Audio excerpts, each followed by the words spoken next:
देखेंगे अभी कि रिलैक्सेशन टाइम क्या होता है। इसके लिए हम लोग एक चालक लेते हैं। माना कि कोई चालक है, ऐसे हम लोग एक चालक का कोई टुकड़ा ले लिए।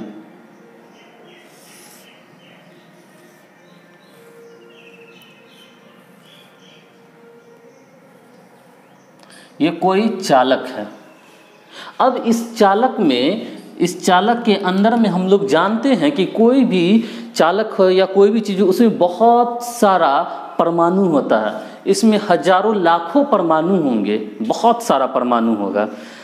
तो इस परमाणु से मिलकर बना हुआ है ये अणु बना, अणु से फिर कोई चालक बना, मेटल बना। अब इसमें जितना भी परमाणु है, सब के सब परमाणु के बीच में हमेशा कुछ फ्री इलेक्ट्रॉन होते हैं। जैसे आप देख सकते हैं, इस मेटल को बड़ा करके देखिए, मैग्नीफाई करके देखिए। जब बड़ा करके मैग्नीफाई करके देखिए तो समझिए कि ये मेटल रूप आया, मान लीजिए, और ये मेटल है, चालक है। अब इस चालक के अंदर में ढेर सारा ऐसा एटम है। ये एटम का बनाया गया है, एटॉमिक स्ट्रक्चर में आप लोग देखे होंगे। अब इस एटम के बीच में जो ये गैप है, ये सब जो गैप है, इसी गैप में इलेक्ट्रॉन, फ्री इलेक्ट्रॉन घूमता रहता है।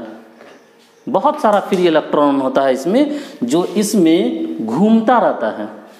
ये स्पेस है, यहाँ पे ये ऐसे गया, ये मूव करता हुआ जाता रहता है, ऐसे मूव करता रहता है रेंडमली डायरेक्शन में। मतलब डायरेक्शन उसका फिक्स नहीं है, कहीं से भी जाएगा।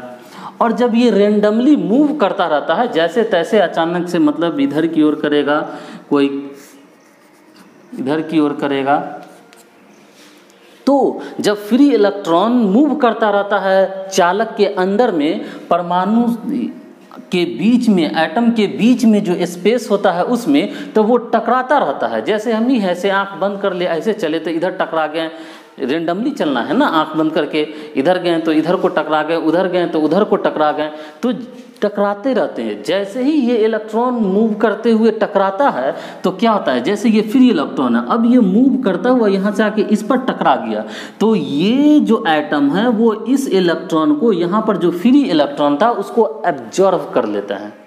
फ्री इलेक्ट्रॉन जो रेंडम वेग से घूम रहा है उसको ये एब्जॉर्व कर लेता है। अब ये ऑब्जर्व कर लिया, ये वाला फ्री को ये कर लिया, ये फ्री को ये कर लिया, ऐसे ऐसे टोटल फ्री इलेक्ट्रॉन ऑब्जर्व हो जाता है। तो क्या इसका मतलब उसमें फ्री इलेक्ट्रॉन खत्म हो जाता है?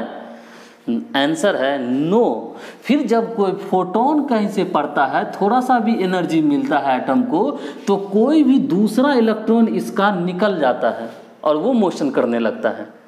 अगर इसमें कोई तो ज़्यादा हो गया, अगर एटम है बैलेंस है, अब इसमें एक इलेक्ट्रॉन ये एब्जॉर्ब कर लिया यहाँ पे फ्री इलेक्ट्रॉन, तो क्या हुआ, इसमें इलेक्ट्रॉन की संख्या बढ़ गया, ज़्यादा हो गया इलेक्ट्रॉन।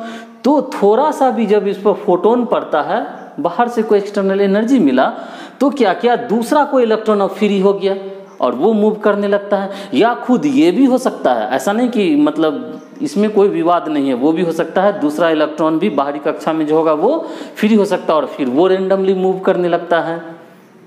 जैसा कि आप वीडियो में भी देख रहे हैं कि इलेक्ट्रॉन फ्री मूव कर रहा है और वो टकरा रहा है, तो एटम देखिए ऑब्जर्व कर रहा है, और तो दूसरा फिर निकल भी रहा है, तो ये फ्री इसमें मूव करता रहता है। तो हम लोग ये समझने चले हैं रिलैक्सेशन टाइम। जैसे देखिए इसमें अब हम लोग बनाते, जैसे यहाँ पे इलेक्ट्रॉन है, बेचारा ये इधर की ओर जा रहा था, यहाँ पे जो इलेक्ट्रॉन है ये मान ले ऐसे घूम रहा था, सब रेंडमली रहेगा ना।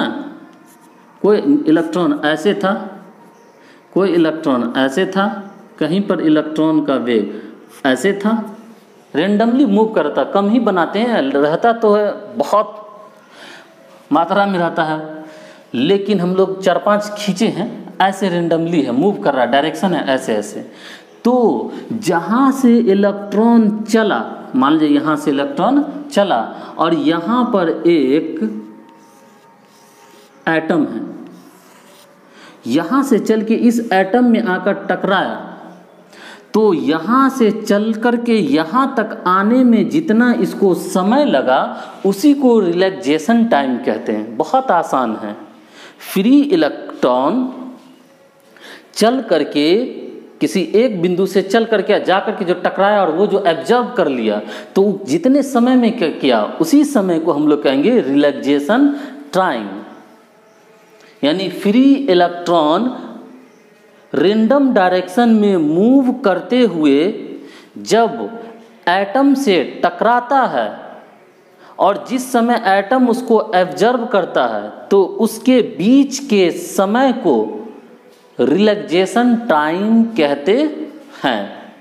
बहुत अच्छा टॉपिक था, आप परिभाषा लिख लीजिए, आपके स्क्रीन पर चल रहा है कि इलेक्ट्रॉन जहाँ से चलता है वहाँ से लेकर इलेक्ट्रॉन के एब्जॉर्प्शन तक के बीच जो समय लगता है उसी समय को हम लोग रिलैक्सेशन टाइम कहते हैं।